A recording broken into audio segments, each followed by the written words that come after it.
I am the Tofu Golem. Please enjoy the video. You start by proving you own the Roblox account, so gather the essentials now.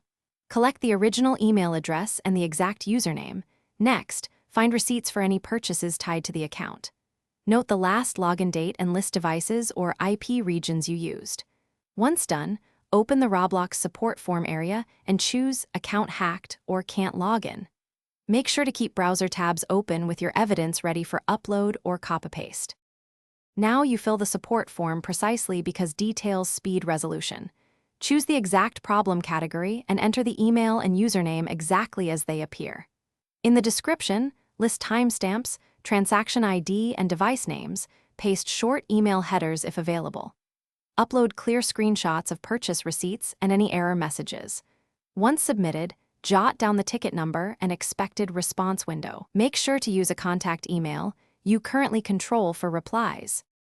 Finish by monitoring support and acting on follow-up requests promptly, because timely responses prevent delays. When staff ask for more proof, provide additional receipts, original email headers, or device details without extra filler. If the first reply stalls, politely escalate by replying with a concise summary and new evidence.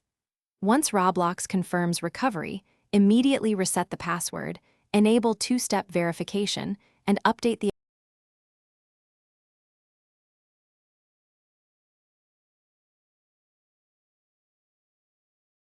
Thanks for watching. Consider subscribing if we helped you today.